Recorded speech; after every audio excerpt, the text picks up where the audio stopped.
Students, welcome to MKH। मैं रूबी सिंह आटिया और आज हम करने वाले हैं आपका चैप्टर नंबर 6 दहन और ज्वाला। बहुत ही इंटरेस्टिंग प्यारा सा छोटा सा चैप्टर है। मज़ा आएगा आपको इस चैप्टर को पढ़ करके। और दहन और ज्वाला के बारे में हम जानेंगे। पहले तो आपको दहन और ज्वाला के बीच में अंतर पता होना चाहिए। दहन का मतलब होता है किसी चीज़ को जलाना, और जलाने के जब हम किसी चीज़ को जलाते हैं तो उससे ज्वाला उत्पन्न होती है, ठीक है। लेकिन हम जिस चीज़ को जलाते हैं, वैसे तो हम प्रकृति के अंदर किसी भी चीज़ को जला सकते हैं, जलाने का प्रयास तो कर ही सकते हैं, वो जले ना जले ये अलग बात है, ठीक है। तो यहाँ पर हम किसका दहन पढ़ने वाले हैं? यहाँ पर हम मुख्य रूप से ईंधनों का दहन पढ़ने वाले हैं। अब बात आती है कि ईंधन क्या होता है, तो यहीं से हमारे इस चैप्टर की हम शुरुआत करते हैं कि सबसे पहले जो है बात करते हैं कि ईंधन क्या होता है। ईंधन क्या होता है तो देखिएगा, प्रकृति के अंदर हम जितने भी ईंधनों का प्रयोग करते हैं, जैसे गोबर है, लकड़ी है, कोयला है, काष्ठ कोयला है। कोयले भी दो प्रकार के हैं, ठीक है, जो खुदाई से निकलते हैं और जो लकड़ियों से बनाए जाते हैं। तो कोयला है, काष्ठ कोयला है। इसके अलावा आपने सुना है जैसे कि पेट्रोलियम हो गया। इसके अलावा कौन कौन से पदार्थ हैं, जैसे कि LPG है, CNG है। तो ये सारे के सारे ईंधन हैं। तो इनका प्रयोग हम किस चीज़ के लिए करते हैं, तो आप जानते हैं कि इनके प्रयोग से ईंधनों को जला करके हम इनसे ऊष्मीय ऊर्जा प्राप्त करते हैं, खाना बनाते हैं। इसका मतलब हम खाने को गर्म करने के लिए इसका उपयोग कर रहे हैं, यानी कि हम इन चीज़ों को जला करके ऊष्मीय ऊर्जा जो प्रदान करते हैं, जो जलने से हमें ऊष्मीय ऊर्जा प्रदान करते हैं, वो क्या कहलाते हैं? ईंधन कहलाते हैं। तो ईंधन जो है क्या करते हैं? ईंधन जल करके हमें कौन सी ऊर्जा प्रदान करते हैं? ईंधन जल के हमें ऊष्मीय ऊर्जा तो प्रदान करते ही करते हैं। इसके अलावा आपने देखा होगा कि पुराने समय में जब लाइट नहीं होती थी, यानी कि जब प्रकाश नहीं होता था, तो उस समय में क्या किया जाता था? दीपक जलाया जाता था, मशालें जलाई जाती थी। तो वहाँ पर ऊष्मीय ऊर्जा के साथ साथ हमें क्या देता है? हमें प्रकाश ऊर्जा भी ये देता है ना, कि दीपक हम जलाते हैं अंधेरे के अंदर, तो वहाँ पर आपको चारों तरफ प्रकाश फैल जाता है दीपक के कारण। तो ईंधन हमें जल करके दो ऊर्जाएं देता है, एक तो ऊष्मीय ऊर्जा और दूसरा कौन सा हो जाएगा? प्रकाश ऊर्जा, ठीक है। तो ये बात हो गई ईंधन की। हम कौन कौन से ईंधनों का प्रयोग करते हैं तो आपको पता ही है। हम जो है जैसे कि पुराने समय से लेकर के चलते हैं, गोबर के उपले वगैरह बना करके उनसे होते थे, गोबर है। इसके अलावा आपको पता है कि कोयला भी काफ़ी मात्रा में उपयोग होता है, उद्योगों में ज़्यादातर यूज़ होता है। आजकल घरों में तो कोयला कम हो गया, लेकिन उद्योगों में ज़्यादातर होता है। कोयला हो गया, काष्ठ कोयला हो गया, यानी लकड़ियों से जो कोयला बनाया जाता है। ये कोयला तो हो गया जो पहाड़ों की खुदाई करके निकलता है, जो जंतुओं की, सजीवों की हड्डियों से बना होता है। और ये जो है काष्ठ कोयला जो लकड़ियों से बना होता है, ठीक है।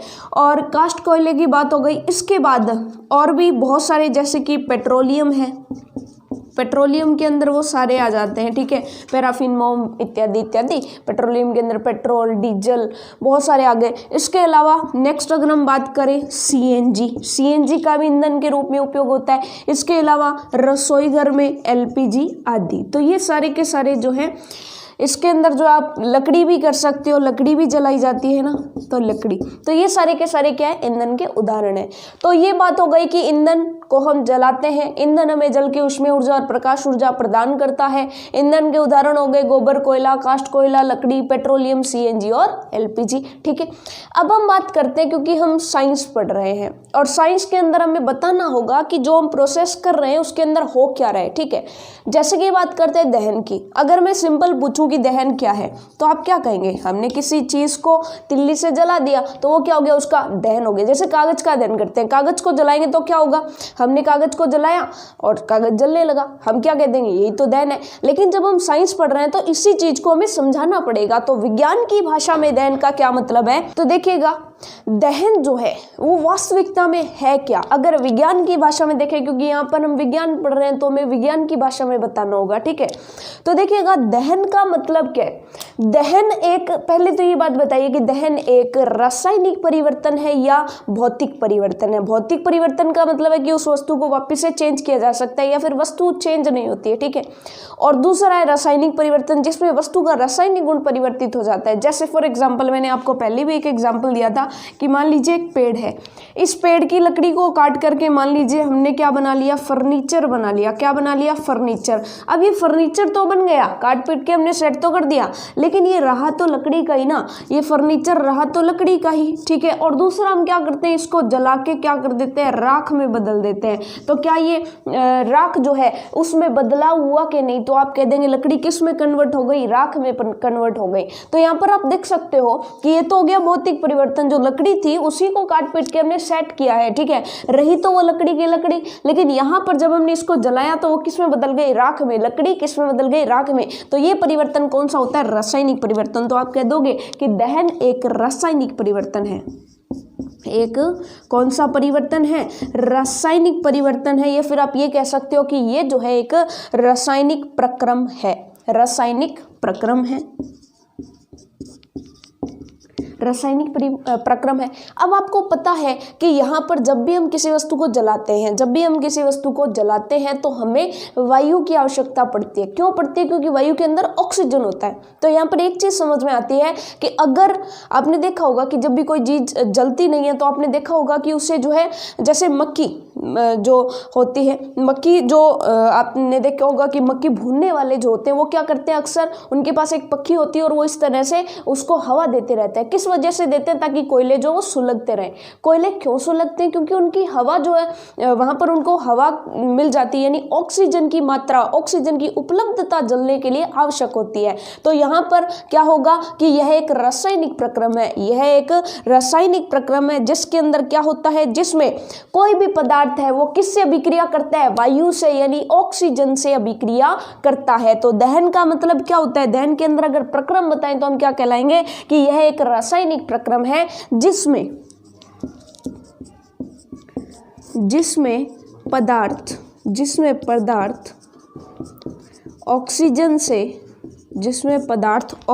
से अभिक्रिया करता है, ऑक्सीजन से क्या करता है, अभिक्रिया करता है। तो दहन का मतलब क्या हो गया, दहन का मतलब ये हो गया कि कोई भी पदार्थ है उसे जब हम जलाएंगे तो वो ऑक्सीजन जैसे जैसे उसको मिलती जाएगी वैसे वैसे वो जलता जाएगा, ठीक है। और इसका बेस्ट एग्जांपल क्या है, इसका बेस्ट एग्जांपल, कोई भी आप वस्तु जलाते हो, कोई भी लकड़ी जलाते हो, या आपने देखा होगा कि जो मक्खी भूनने वाले होते हैं वो क्या करते हैं, पक्की से उसको लगातार हवा देते रहते हैं ताकि कोयले सुलगते रहे, ठीक है। अब ये तो बात हो गई कि दहन की। अब यहाँ पर बात आती है कि जिस पदार्थ को जलाया जाता है, जिस पदार्थ को यहाँ पर जलाया जाता है, जैसे यहाँ पे बात आई है जिसमें पदार्थ जो है ऑक्सीजन से अभिक्रिया करता है, तो यहाँ पर बात आती है कि जिस पदार्थ का दहन होता है, जिस पदार्थ का दहन होता है वो क्या कहलाता है, जिस पदार्थ का हम दहन करते हैं उस पदार्थ को दाह्य बोलते हैं। क्या बोलते हैं, दाह्य बोलते हैं। ये आधा है और पूरा यह है, ठीक है। तो जो पदार्थ जलता है उसे दाह्य बोलते हैं। और दाह्य यानी जिस वस्तु का दहन हो रहा है वो किसी भी रूप में हो सकता है, वो ठोस भी हो सकता है, वो द्रव भी हो सकता है और वो गैस भी हो सकता है। तो ये जो दाह्य है ये ठोस रूप में भी हो सकता है, ये द्रव रूप में भी हो सकता है और ये गैस रूप में भी हो सकता है। जैसे कि आप देखते हो गैस रूप में प्राकृतिक गैस है ना, कि जहाँ पर पेट्रोलियम निकलते हैं वहाँ पर प्राकृतिक गैस भी निकलती है ना। सीएनजी क्या है, संपीड़ित प्राकृतिक गैस है। तो सीएनजी ये गैस है, एलपीजी गैस है। पेट्रोलियम के अंदर क्या निकलता है, पेट्रोल, डीजल, ये सारे क्या है, द्रव है। तो पेट्रोल डीजल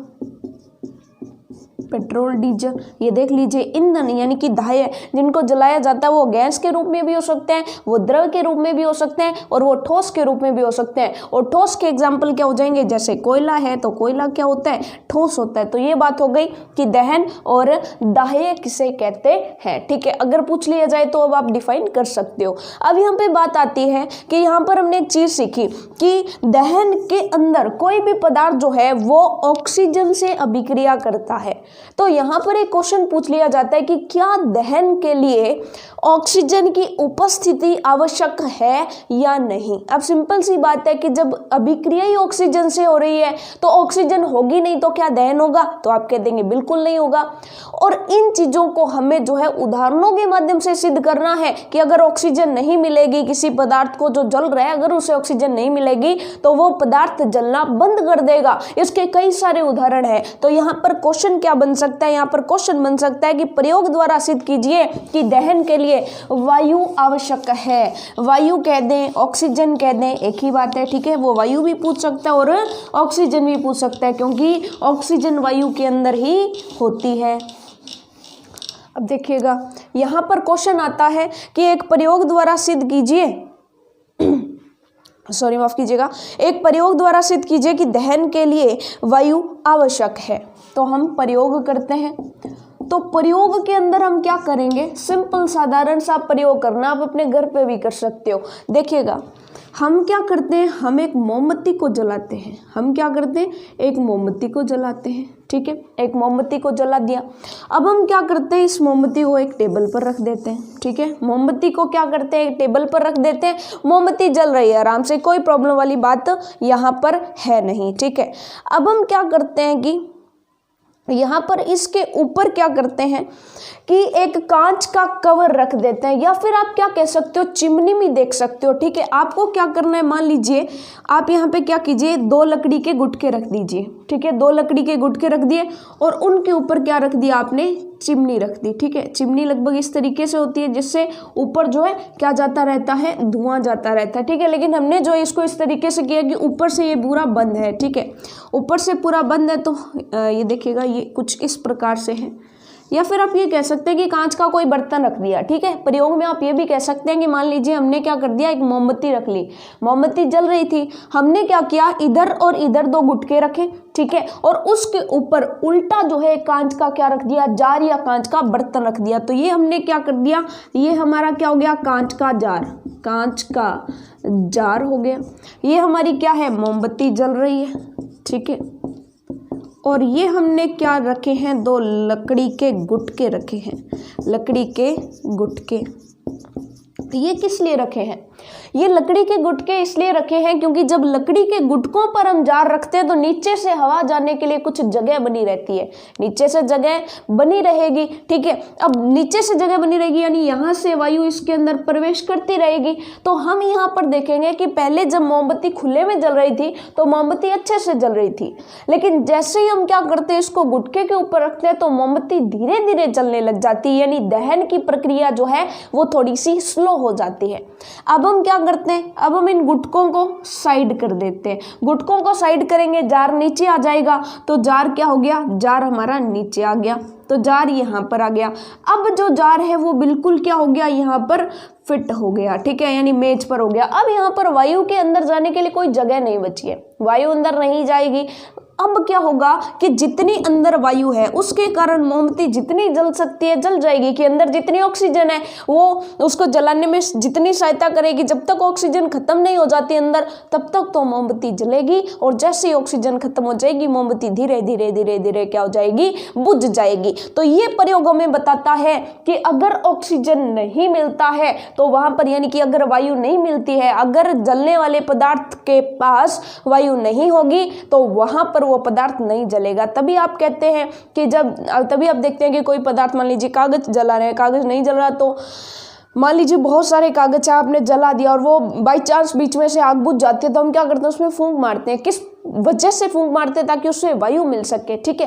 तो ये बात हो गई कि वायु की उपस्थिति आवश्यक होती है किसी भी चीज को जलाने के लिए। और भी कुछ उदाहरण है जिससे हमें पता चल जाता है कि जलने के लिए किसी चीज़ को जो है वायु की आवश्यकता पड़ती है। जैसे कि आपने देखा होगा कि जब भी मूवीज़ में आपने देखा होगा कि जब भी आग लग जाती है घरों के अंदर, तो घरों के अंदर जो व्यक्ति होते हैं उन्हें कंबल ओढ़ा करके जो है बाहर ले जाया जाता है। किस वजह से ले जाया जाता है, या फिर मान लीजिए किसी व्यक्ति के शरीर पर आग लग जाती है तो उसे कंबल उठाया जाता है।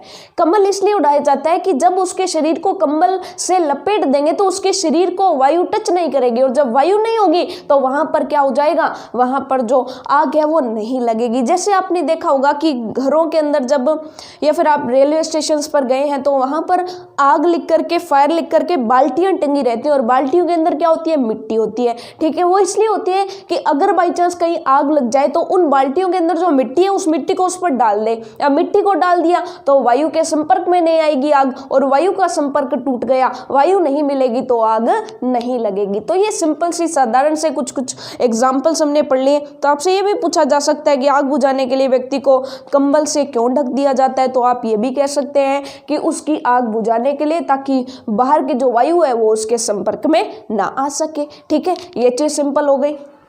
इसी तरह से आप माचिस की तिल्ली के साथ भी कर सकते हो। माचिस की तिल्ली जल रही है, उसके ऊपर जार रखोगे तो माचिस की तिल्ली जलना बंद कर देगी। ठीक है, तो ये तो प्रयोग हो गया जिसमें आपको ये पता चल गया कि वायु के बिना जो जलने की प्रोसेस है वो पॉसिबल नहीं है। अब यहाँ पर बात आती है कि हम किसी चीज़ को जलाना शुरू करते हैं तो क्या वो चीज़ एकदम से जल जाती है? कि जैसे फॉर एग्जांपल मान लीजिए आपने किसी चीज़ को जलाया, तिल्ली जो है उसको जलाया और उसके पास लेकर के गए, तो क्या अचानक से वो चीज़ आग पकड़ लेगी या उसको थोड़ा टाइम लगता है? जैसे फॉर एग्जाम्पल अलग अलग चीज़ों की बात करते हैं। अगर हम कहीं पर मान लीजिए आपने देखा होगा कि अगर हमें जल्दी से आग लगानी होती है तो हम क्या करते हैं, उस चीज़ पर पेट्रोल डालते हैं और पेट्रोल में तिल्ली लगा देते हैं, तो पेट्रोल तो जल्दी से जल जाता है। ठीक है, इसी तरीके से अगर देखें कागज ले लें, अगर कागज ले लें तो कागज भी जल जाता है।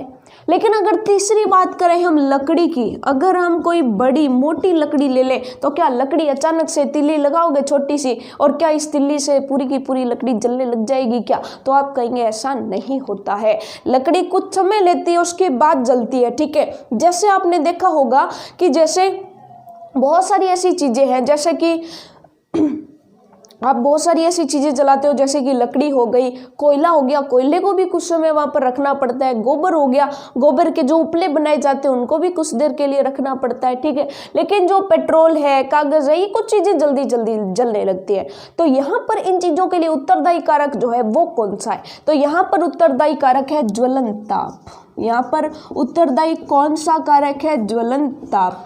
तो यहाँ पर क्या चीज़ है? ज्वलन ताप का मतलब क्या है? तो समझिएगा इस चीज़ को कि कोई भी वस्तु जो है, कोई भी वस्तु, उसको जलाने के लिए उसको एक ताप देना जरूरी होता है। कोई भी वस्तु है, जैसे मान लीजिए लकड़ी है, हमें क्या करना है, लकड़ी को जलाना है। ठीक है, तो हम क्या करते हैं, लकड़ी के नीचे बहुत सारा कागज इकट्ठा करके यूं डाल देते हैं और फिर इस कागज को जलाते हैं। ठीक है, इस कागज को जलाते हैं तो कागज के जलने से पहले तो क्या होता है, लकड़ी गर्म होती है, लकड़ी गर्म होती जाती है और गर्म और गर्म और गर्म और गर्म, और उसके बाद क्या हो जाता है, धीरे धीरे धीरे धीरे लकड़ी जलनी शुरू हो जाती है।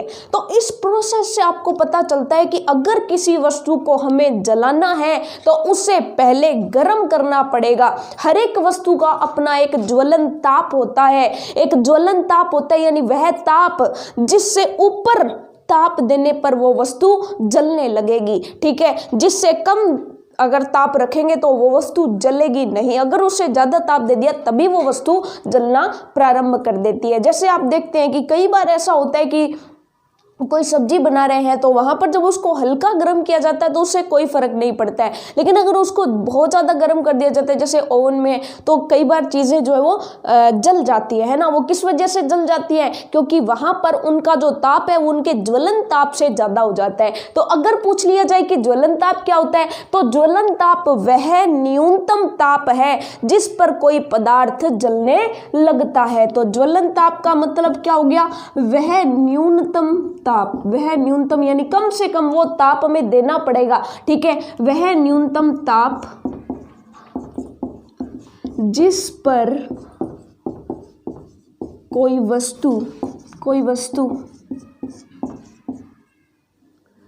वस्तु जलने लगती है, वह न्यूनतम ताप जिस पर कोई वस्तु जलने लगती है। इसका एग्जाम्पल आप खुद भी ले सकते हो। आपने देखा होगा कि मान लीजिए आप आग के पास अपने हाथ लेकर के जाते हैं, सर्दी के टाइम में आग के पास आप अपने हाथ लेकर के जाते हैं तो आपको गर्माहट महसूस होती है, बिल्कुल होती है।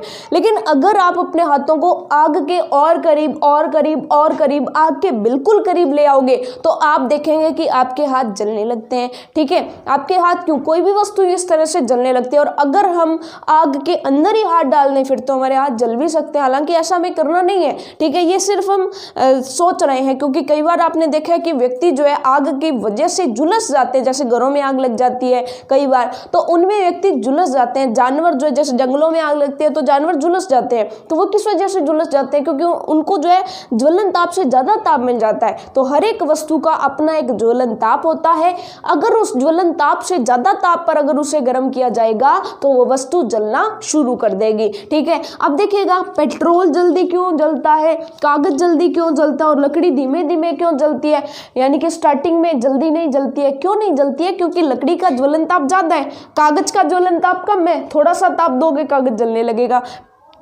और जो पेट्रोल है, डीजल है, इनका ज्वलन ताप बहुत कम होता है, बहुत कम होता है। तो आप थोड़ा सा भी तिल्ली से दोगे इनको ताप और जैसे ताप मिलेगा ये जलने लग जाएंगे। ठीक है, ये चीज़ आपको सिंपल पता चल गई। तो यहाँ पर एक चीज़ हमें साफ साफ पता चलती है कि पेट्रोल और कागज का ज्वलन ताप क्या होता है, कम, इसलिए ये जल्दी जलने लगते हैं। लकड़ी के लिए हमें इसको ज़्यादा ताप देना पड़ता है क्योंकि ज्वलन ताप क्या है, ज़्यादा ताप, कई देर तक उनको जला के रखना पड़ेगा नीचे कुछ सामान, तभी लकड़ी जलने लगेगी। तो ज्वलन ताप का कंसेप्ट आप समझ चुके हो कि ज्वलन ताप क्या होता है। अब यहाँ पर एक चीज़ हमें लास्ट में समझनी है कि ये तो बात हो गई ज्वलन ताप की। तो फाइनली फिर सारी चीजें कंक्लूड करके बताओ कि एक चीज को जलाने के लिए किन किन चीजों की जरूरत होनी चाहिए। ठीक है, कि हमने सबसे पहले पढ़ा कि हमें ऑक्सीजन की मात्रा चाहिए, यानी कि हमें वायु की उपस्थिति आवश्यक होगी। दूसरा हमने पढ़ा कि उस वस्तु का ज्वलन ताप कम होना चाहिए। ठीक है, तो देखिएगा टोटल बताइए कि अगर हमें ईंधन को या किसी वस्तु का मान लीजिए हमें क्या करना है, दहन करना है, तो दहन के लिए आवश्यक परिस्थितियां कैसी होनी चाहिए, दहन के लिए आवश्यक परिस्थितियां कैसी होनी चाहिए। तो आप कह देंगे सबसे पहली आवश्यकता जो हमें पड़ती है वो कौन सी है, ऑक्सीजन की उपस्थिति। सबसे पहली जो ज़रूरत है वो हमें किसकी पड़ती है, ऑक्सीजन की उपस्थिति, ऑक्सीजन की उपस्थिति, या फिर आप ये भी कह सकते हैं वायु की उपस्थिति, क्योंकि अगर ऑक्सीजन नहीं होगा तो कोई भी वस्तु है उसका दहन नहीं हो पाएगा। दूसरी चीज क्या हो गई, कोई ईंधन होना चाहिए या फिर किसी पदार्थ की ज्वलनशीलता, पदार्थ में जलने की प्रकृति भी तो होनी चाहिए। अगर हम लोहे को जलाने लग जाएंगे तो लोहा जलेगा क्या, तो आप कह देंगे नहीं जलेगा। तो हमें दूसरी चीज क्या है कि दूसरी चीज है कि ईंधन भी तो होना चाहिए, ईंधन होना चाहिए, यानी कि जो पदार्थ ले वो ईंधन होना चाहिए, नहीं वो जलना चाहिए, या फिर उसमें क्या होनी चाहिए, ज्वलनशीलता होनी चाहिए। क्या होनी चाहिए, ज्वलनशीलता, यानी उसमें जलने का गुण भी तो पाया जाना चाहिए। और तीसरी चीज क्या होना चाहिए, उसका जो ज्वलन ताप है वो क्या होना चाहिए, निम्न होना चाहिए। तो ये सारी जब बातें होगी तो किसी भी वस्तु को हम आसानी से जला पाएंगे। अब यहाँ पर ज्वलन ताप से रिलेटेड एक बहुत ही इंटरेस्टिंग सा क्वेश्चन आता है। यहाँ पर मैं एक क्वेश्चन आपसे पूछूं, मैंने आपको कहा कि ज्वलन ताप तक जब तक आप किसी वस्तु को गर्म नहीं कर दोगे वो वस्तु जलना प्रारंभ नहीं करेगी। ठीक है, इस चीज को नोट कर लीजिएगा। एक बार फिर से बोल दूं, जब तक किसी वस्तु को ज्वलन ताप तक गर्म नहीं करोगे वो वस्तु जलेगी नहीं। ठीक है, अब मैं यहाँ पर इस चीज से रिलेटेड आपसे क्वेश्चन पूछ लूं, मैं अगर आपसे क्वेश्चन पूछ लूं कि कागज से बना हुआ कोई कप मैंने ले लिया, कागज से बना हुआ कोई कप मैंने ले लिया, उससे अगर आप सीधा जलाओगे तो वो जल जाएगा। मैंने कहा है कागज से बना हुआ कप है, उसको जलाओगे तो वो जल जाएगा, सीधा जलाओगे तो। अब आप मुझे ये बताइए कि क्या उस कागज के कप में आप पानी उबाल सकते हैं क्या, यानी कि उस कागज के कप में पानी भर के उसको कप को आग के ऊपर रख के क्या आप पानी उबाल सकते हैं क्या। जैसे मैंने क्वेश्चन पूछा कि क्या कागज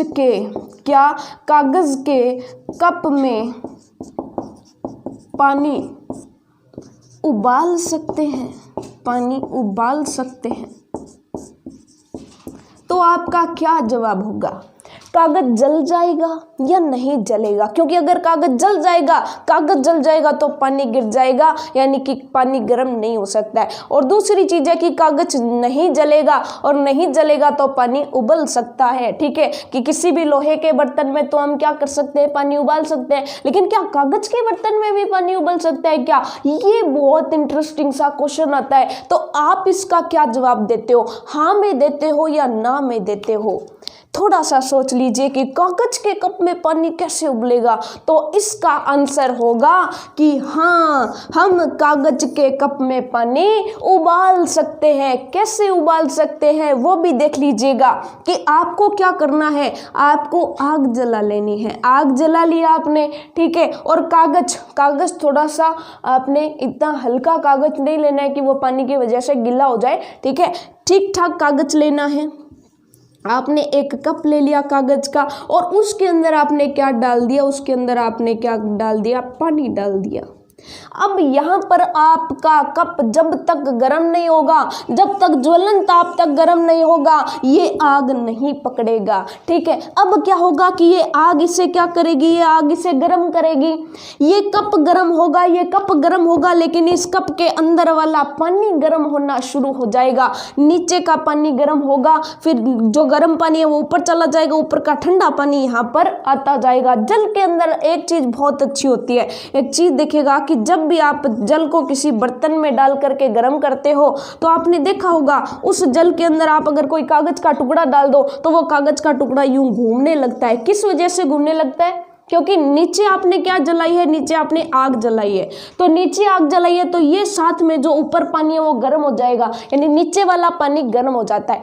अब ये जो नीचे वाला गर्म पानी है ये तो आने लग जाता है ऊपर, और जो ऊपर का ठंडा पानी है वो नीचे, क्योंकि गर्म होकर चीजें क्या होती हैं, हल्की होती हैं। क्योंकि गर्म होकर चीजें क्या बनती है, गैस बनती है, और गैस बनती है तो चीजें हल्की होती है, और जो ठंडी चीजें होती है वो भारी होती है, वो नीचे जाएगी। तो गर्म पानी ऊपर आता है और ठंडा पानी नीचे बैठता है। तो ऐसे ही गर्म होके पानी ऊपर जाएगा, गर्म होके पानी ऊपर जाएगा, ठंडा पानी नीचे आ गया। तो इस तली पर जहां पर आग लग रही है वहां पर तो ठंडा पानी आता जाएगा, ठंडा पानी आता जाएगा, वो उसको ठंडा करता जाएगा, और इस तरह से कप नहीं जलेगा। और कप नहीं जलेगा तो हमारा अंदर का पानी उबल जाएगा। तो ये चीज आपको समझ में आ गई कि कागज के कप में पानी उबाल सकते हैं। ये चीज आप ध्यान रखिएगा, ठीक है। बहुत ही इंटरेस्टिंग सा क्वेश्चन है, बहुत ही मजेदार सा क्वेश्चन है। आप किसी से पूछ के भी देखिएगा, करके भी देख सकते हैं, लेकिन सावधानी पूर्वक करना है, लेकिन सावधानी पूर्वक। कागज का जो कप है वो जलना नहीं चाहिए, ठीक है। आपको क्या करना है, जलना नहीं चाहिए का मतलब क्या है कि अच्छे से प्रयोग करना है, ठीक है।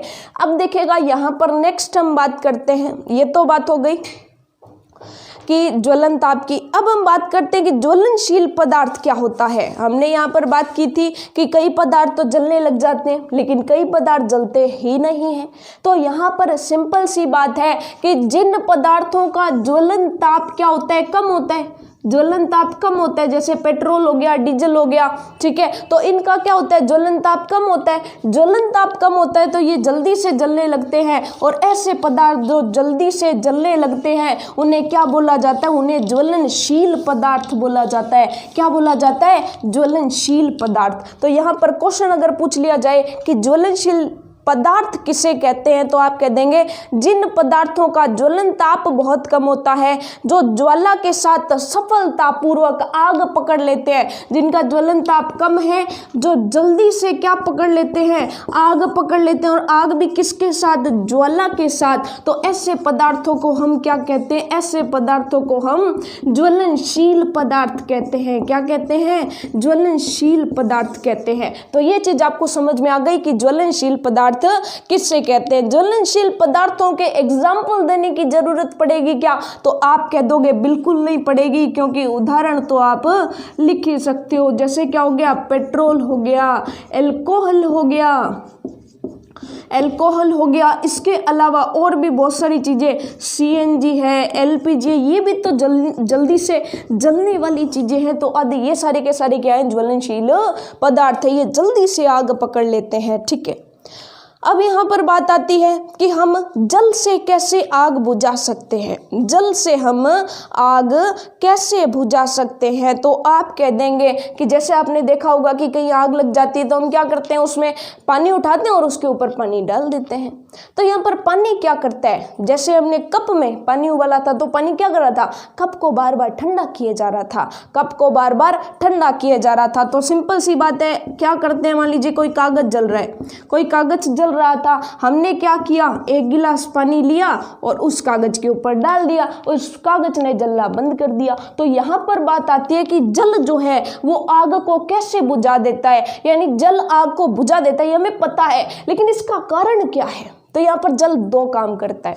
एक तो काम क्या करता है कि ये वस्तु को ठंडा कर देता है। क्या कर देता है, वस्तु को ठंडा कर देता है। वस्तु ठंडा हो गई, ज्वलन ताप तक गर्म हुई नहीं तो वो जलेगी नहीं, पहली चीज। दूसरी चीज क्या है कि जब मान लीजिए इस पर पानी गिराया तो कागज क्या हो गया, गीला हो गया। कागज गीला हो गया, उसके ऊपर पानी जमा हो गया, तो ये वायु के संपर्क में नहीं आएगा। तो ये क्या करता है, वायु से संपर्क, वस्तु का वायु से संपर्क क्या कर देता है, खत्म कर देता है। वायु से संपर्क नहीं होगा। और दूसरी बात, वस्तु को ठंडा कर देता है, ज्वलन ताप तक गर्म नहीं होती, तो इसका मतलब वस्तु जलती नहीं है। तो जल डालते हैं तो जल क्या करता है, वस्तु को ठंडा करता है, वस्तु का वायु के साथ संपर्क खत्म कर देता है, जिस वस्तु से वो जलना जिस वजह से वस्तु जो वो जलना बंद कर देती है। तो ये बहुत ही बेहतरीन क्वेश्चन था, बहुत ही मजेदार सा क्वेश्चन था।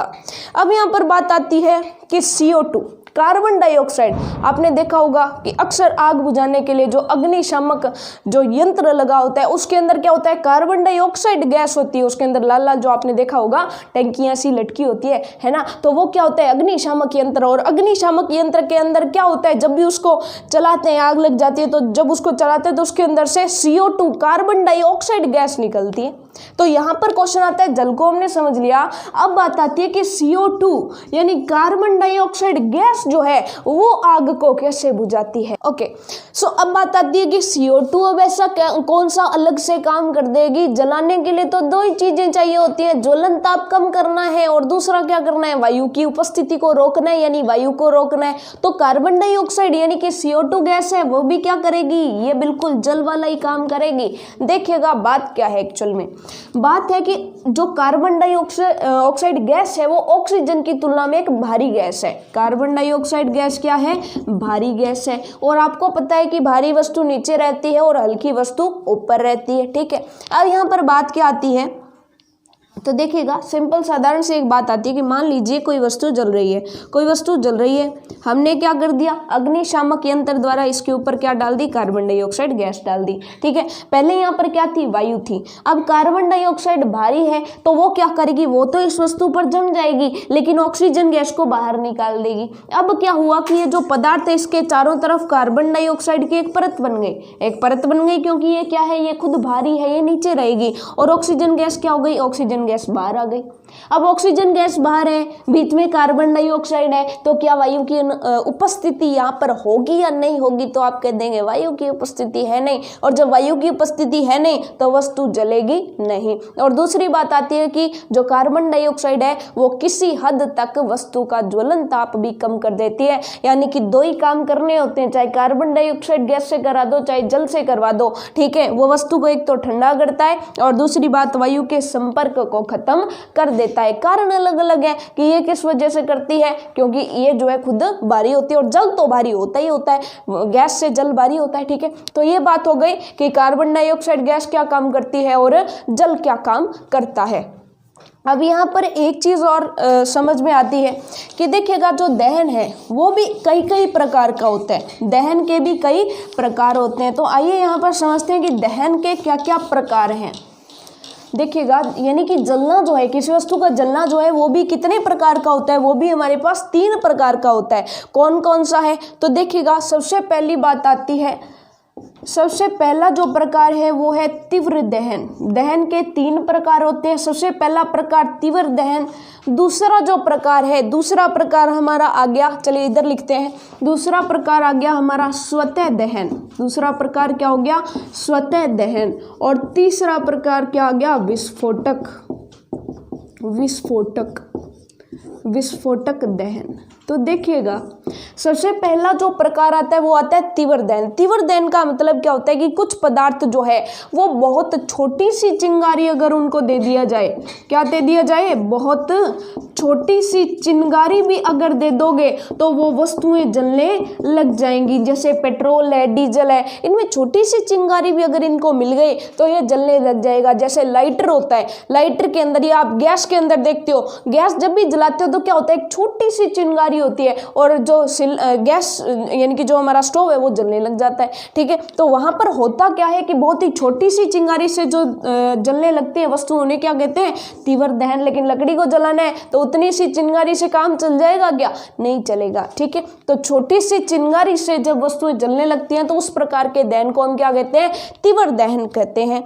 अब बात आती है कि कई सारे ऐसे पदार्थ भी होते हैं जिनको चिंगारी की जरूरत ही नहीं होती, वो समय ही दहन यानी समय ही जलने लगते हैं। जैसे कि इसका बेस्ट एग्जांपल है फास्फोरस। फास्फोरस का ज्वलन ताप पता है आपको कितना होता है? इसका ज्वलन ताप होता है जितना आपके कमरे का ताप होता है। जितना क्या होता है, कमरे का ताप। इसका मतलब गर्मी के टाइम में अगर फास्फोरस को आप कमरे के ताप पर रख दोगे तो फास्फोरस अपने आप जलने लग जाएगा। ठीक है, क्यों जलने लग जाएगा, क्योंकि ज्वलन ताप से तो ज्यादा ताप हो गया। ज्वलन ताप इसका इतना कम होता है कि कमरे के ताप पर ये अपने आप जलने लग जाएगा, इसलिए इसको ठंडा रखा जाता है। ठीक है, तो फास्फोरस जो है वो स्वतः क्या होता है, जलना शुरू कर देता है, तो इसके अंदर स्वतः दहन होता है। उसके बाद है विस्फोटक दहन। जैसे इसका बेस्ट एग्जांपल क्या हो गए, पटाखे। आपने देखे होंगे कि कई वस्तुएं ऐसी होती हैं, कई पदार्थ ऐसे होते हैं जो विस्फोट के साथ जलने लगते हैं। इसके अंदर क्या होता है, इसके अंदर जो दहन की प्रक्रिया होती है वो सारे पदार्थ में अचानक होती है। पटाखे में आपने देखा होगा क्या होता है, अचानक सारा पटाखा फूटता है और अचानक फूटता है तो इसमें बहुत सारी ऊष्मा और बहुत सारा प्रकाश एक साथ निकलता है। इस वजह से ये क्या होता है, विस्फोट के साथ निकलती है। यानी कि अचानक से जो घटना होती है आकस्मिक अभिक्रिया होती है, और आकस्मिक अभिक्रिया जब भी किसी चीज के अंदर होती है तो वह विस्फोट होता है, यानी कानों के अंदर विस्फोट होता है। यानी कि क्या होती है, बहुत सारी ध्वनि भी उत्पन्न होती है, बहुत सारी ध्वनि भी उत्पन्न होती है। तो जब भी किसी चीज में अचानक से विस्फोट होता है तो वो जो है भूम ऐसे करके फटता है, यानी कि वहां पर ध्वनि भी उत्पन्न होती है। तो ऊष्मा, प्रकाश और ध्वनि तीनों उत्पन्न होती है, किसमें, विस्फोटक दहन में। ठीक है, तो ये बात हो गई तीनों दहन के प्रकार। अब आपने मोमबत्ती को जलते हुए देखा होगा, है ना, या फिर किसी भी चीज को जलते हुए देखा होगा, तो उस पर देखिएगा दहन की तो बात हो गई। अब हम ज्वाला की बात करते हैं। अगर मैं आपसे पूछ लूं कि बताइए ज्वाला क्या होती है, ज्वाला किस वजह से होती है, तो आप क्या जवाब देंगे? जैसे मान लीजिए मोमबत्ती है, ये हमारी बहुत बड़ी मोमबत्ती है। ठीक है, अब मान लीजिए कि ये मोमबत्ती इस तरह से जलना शुरू कर दिया। अब ये मोमबत्ती जल रही है तो ये क्या है, ये हमारी ज्वाला है। तो ये ज्वाला किस वजह से होती है, ये ज्वाला वास्तव में है क्या चीज जो हमें दिखाई दे रही है ज्वाला, उसके अंदर ऐसी क्या चीज है कि उत्पन्न हो रही है, ये आपको पता होना चाहिए। तो क्वेश्चन ये आता है कि भाई ज्वाला क्या चीज होती है, ज्वाला क्या चीज होती है। तो देखिएगा एक साधारण सी बात है कि जब भी कोई वस्तु जलती है तो देखिएगा पहली बात तो ये ज्वाला यहाँ से होगी। ठीक है, ये ज्वाला यहाँ से होगी। अब देखिएगा ये जो मोमबत्ती का मोम है, मोमबत्ती का मोम है, तो अब जब इस मोमबत्ती को जलाया जाता है तो इसमें से कुछ गैसीय पदार्थ निकलते हैं। क्या निकलते हैं, गैसीय पदार्थ, यानी कुछ पदार्थ वाष्प के रूप में, सॉरी माफ कीजिएगा, गैस के रूप में बाहर निकलना शुरू करते हैं। और ये पदार्थ गैस के रूप में ऐसे जब निकलना शुरू करते हैं तो ये जलते जलते निकलते हैं, यानी कि गैस है, और जब गैस जलेगी, गैस में यहाँ पर जलती हुई दिखाई देती है, और गैस क्या होती है, उड़ती है। ठीक है, इस पदार्थ को छोड़ करके गैस उड़ रही है और वो रास्ते में जल रही है, तो वो किसका निर्माण कर रही है, वो ज्वाला का निर्माण कर रही है। तो अगर पूछ लिया जाए कि ज्वाला क्या है तो आप क्या आंसर दोगे कि दहन के समय जो पदार्थ वाष्पित होता है, दहन के समय जो पदार्थ वाष्पित होता है किसका निर्माण करता है? वही ज्वाला का निर्माण करता है, वही ज्वाला का निर्माण करता है। तो ये चीज आपको समझ में आ गई कि ज्वाला क्या चीज होती है कि जब भी किसी वस्तु का दहन किया जाता है तो वहां पर उससे कुछ पदार्थ वाष्पित होता है, और जब वाष्पित होता है तो वहां पर ज्वाला निकलती है। जैसे मिट्टी के तेल में, मिट्टी का तेल जो है, अगर आप कहीं मिट्टी का तेल उड़ेल देते हैं तो वो कुछ समय के बाद वहां से गायब हो जाता है। क्यों? क्योंकि वो वाष्प के रूप में बदल जाता है। ठीक है, तो वैसे हर एक वस्तु के अंदर कुछ ना कुछ ऐसा पदार्थ होता है जो वाष्प के रूप में बाहर निकलता है, और जब निकलता है तो यहाँ जलेगा, जलेगा तो क्या बनेगा? ज्वाला बनेगा। ठीक है, ये चीज आपको समझ में आ गई। क्योंकि सिंपल सी बात है, कोई भी पदार्थ है उसको गर्म करोगे तो वो क्या है? जैसे पानी है, तो पानी को जब हम बहुत ज्यादा गर्म करते हैं तो क्या हो जाता है? भाप में बनना शुरू हो जाता है। तो वैसे ही इसका भी वाष्पीकरण होता है। ठीक है, तो ये तो बात हो गई यहाँ पर। अब यहाँ पर क्या होता है कि ये जो ज्वाला होती है ये भी ऊपर से नीचे तक लेकर एक जैसी गर्म नहीं होती है। यानी कि ये जो ज्वाला है इसमें भी कई सारे क्षेत्र होते हैं। जैसे इसका जो सबसे ऊपर वाला क्षेत्र है वो गर्म होता है, बहुत ज्यादा, सबसे ज्यादा गर्म होता है, और उसके नीचे नीचे जैसे आते जाते हैं तो उसकी गर्माहट कम होती जाती है। तो यहाँ पर हमसे क्वेश्चन क्या पूछा गया है? यहाँ पर हमसे क्वेश्चन पूछा गया है कि मोमबत्ती की ज्वाला का चित्रित चिन्ह बताइए। यानी कि इसके अंदर जो जैसे जैसे वो जलता जाता है तो वैसे वैसे बताइए कि वहां पर सबसे ज्यादा गर्म भाग कौन सा होता है, सबसे कम भाग कौन सा होता है। तो देखिएगा, यहां से क्या होता है, कोई पदार्थ निकलना शुरू हुआ है, यहां से कोई पदार्थ मोमबत्ती से वाष्पित होना शुरू हुआ है, वाष्पित होना शुरू हुआ है तो यहां तक ये बिना जले रहता है। क्या होता है? बिना जले, यानी हल्का हल्का जलता है। यहां तक तो ये अभी जला ही नहीं है, बिना जले है। ठीक है, अभी तक तो उसने जलना शुरू ही किया है, तो इसलिए जो भाग है ये सबसे कम गर्म होता है। ये जो भाग है वो सबसे कम गर्म होता है। ठीक है, उसके बाद जैसे ये बीच में पहुंच जाता है तो ये आधा जल जाता है, यानी कि ये आंशिक जला हुआ हो जाता है। ये क्या हो जाता है? आंशिक जल जाता है। और जब ये आंशिक जलता है तो क्या होता है? यहाँ पर ताप कम होता है, यानी कम गर्म होता है, और ऊपर जाते जाते इसका पूर्ण दहन हो जाता है। यानी कोई भी गैसीय पदार्थ है वो यहाँ से निकला, वाष्प के रूप में यहाँ से निकला, यहाँ पर चला, जलना शुरू किया, यहाँ पर आधा जल गया और यहाँ पर पूरा जलना हो जाएगा, यानी ये पूर्णतः जल जाएगा। इसलिए ये जो भाग है ये सबसे गर्म भाग है। तो ये जो भाग है वो सबसे गर्म भाग है। तो इसका चिन्ह भी आप बना सकते हो। 3 भाग आपको बनाने, सबसे ऊपर वाला पूर्ण गर्म, बीच वाला आंशिक जला हुआ, सबसे नीचे वाला बिना जला हुआ, सबसे कम गर्म। ठीक है, तो ये बात हो गई ज्वाला की, कि मोमबत्ती के ज्वाला के विभिन्न क्षेत्र हमने देख लिए हैं। तो अब यहाँ पर बात आती है कि देखिएगा, वैसे तो ये कुछ टॉपिक्स जो है ये 2019 के सिलेबस में नहीं है, लेकिन फिर भी आगे 19-20 के सिलेबस में नहीं है, लेकिन माफ़ कीजिएगा 20-21 के सिलेबस में नहीं है। ठीक है, 2020-2021 के सिलेबस में नहीं है, लेकिन आगे आपके काम देगा। ठीक है, तो देखिएगा, ऊष्मीय ईंधन का मतलब क्या है? नेक्स्ट क्वेश्चन क्या है कि माफ कीजिएगा कि आदर्श ईंधन क्या चीज है? क्वेश्चन हमारा क्या होता है? आदर्श ईंधन,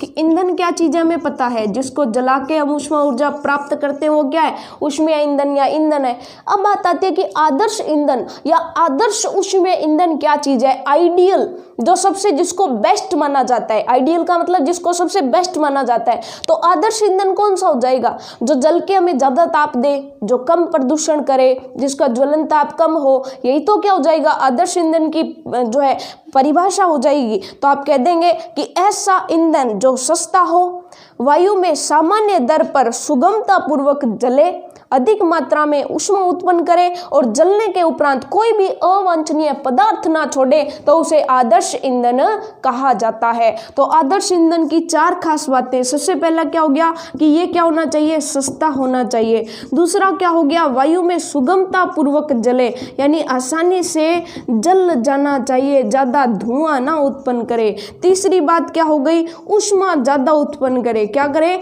ऊष्मा ज्यादा उत्पन्न करे। और चौथा क्या है कि कोई भी अवांछनीय का मतलब क्या हो गया? अवांछनीय पदार्थ यानी कि जो जलने के बाद जो राख वगैरह बचती है उसे अवांछनीय पदार्थ कहते हैं, यानी प्रदूषण ज़्यादा ना फैलाए। तो अवांछनीय पदार्थ क्या होना चाहिए, कम होना चाहिए। जैसे कि आप देखते हैं लकड़ी को जलाएंगे तो क्या बच जाएगी, लास्ट में राख बच जाएगी। कागज को जलाएंगे तो लास्ट में क्या बच जाएगी, राख बच जाएगी। लेकिन अगर आप गैस को जलाते हैं यानी कि CNG को जलाते हैं, LPG को, लिक्विड पेट्रोलियम गैस को जलाते हैं, तो वहाँ पर कुछ जो अवांछनीय पदार्थ है वो क्या बचते हैं, वो बहुत कम बचते हैं, क्योंकि वो प्रदूषण रहित गैसें होती है। ठीक है, तो ये चीज आपको पता चल गई। वैसे कोई भी पदार्थ जो है पूरी तरह से आदर्श ईंधन नहीं है। ठीक है, कोई भी पदार्थ पूरी तरह से, कोई भी ईंधन अच्छे से तो आदर्श ईंधन नहीं होगा ना, वो कुछ ना कुछ तो क्या आप कह सकते हैं कि वो थोड़ा सो तो महंगा होगा। जो पदार्थ कम प्रदूषण वाला होगा वो उतना ही ज़्यादा महंगा होगा। ठीक है, लकड़ियाँ सस्ती है या महंगी है, तो आप कह देंगे लकड़ियाँ जो है पेड़ों से सीधी काट लेते हैं लोग, लेकिन पेट्रोल काफ़ी महंगा है। ठीक है, अब बात आती है अवांछनीय पदार्थ कम। तो कोई भी पदार्थ है जो जलेगा तो वो कुछ ना कुछ अवांछनीय पदार्थ तो जरूर छोड़ेगा। ऐसा नहीं है कि वो जल जाए और लास्ट में कुछ भी ना बचे। ठीक है, थोड़ा बहुत प्रदूषण तो वो जरूर करेगा। ठीक है, चाहे वो कोई भी हो। तो पूरी तरह से तो कोई भी ईंधन आदर्श ईंधन नहीं है, लेकिन हम मान सकते हैं कि जो कम प्रदूषण करते हैं वो क्या होते हैं, आदर्श ईंधन होते हैं। अब यहाँ पर बात आती है कि ऊष्मीय मान क्या होता है। ऊष्मीय मान, यहाँ पर एक चीज और आती है कि ऊष्मीय मान, क्योंकि यहाँ पर जो दूसरा टॉपिक हमने पढ़ा था कि तीसरा कि ऊष्मा ज़्यादा देना चाहिए। अब ऊष्मा ज़्यादा देना चाहिए, इसका मापक कौन सा हो जाएगा, तो इसका मापक हो जाएगा ऊष्मीय मान। जिस वस्तु का ऊष्मीय मान जितना ज़्यादा होगा वो उतना ही ज़्यादा आदर्श ईंधन होगा, यानी कि वो ऊष्मा उतना ही ज़्यादा देगा। अब बात आती है ऊष्मीय मान की। तो ऊष्मीय मान का मतलब है कि आप 1 किलो पदार्थ ले लो, 1 kg आपने पदार्थ लिया, 1 kg पदार्थ जलाने से हमें जितनी ऊष्मा प्राप्त होती है उसे हम क्या कहते हैं, उस वस्तु का या उस ईंधन का ऊष्मीय मान कहते हैं। कोई भी ईंधन है, जैसे 1 किलो कोयला ले लिया और इसी तरह से 1 kg। ठीक है, 1 kg का मापक आपने लेना है, तो 1 किलोग्राम आपने ईंधन ले लिया, उसका पूर्णतः दहन आप करेंगे तो आपको जितनी ऊर्जा प्राप्त होगी, कौन सी ऊष्मा ऊर्जा, वो क्या हो जाएगी, उसका ऊष्मीय मान हो जाएगी। और ऊष्मीय मान का जो मात्रक होता है, मात्रक वो क्या होता है, जूल प्रति केजी, यानी जूल प्रति किलोग्राम। और इसी के साथ माफ कीजिएगा आगे किलो और लगा लीजिए, किलो जूल। मात्रक क्या होता है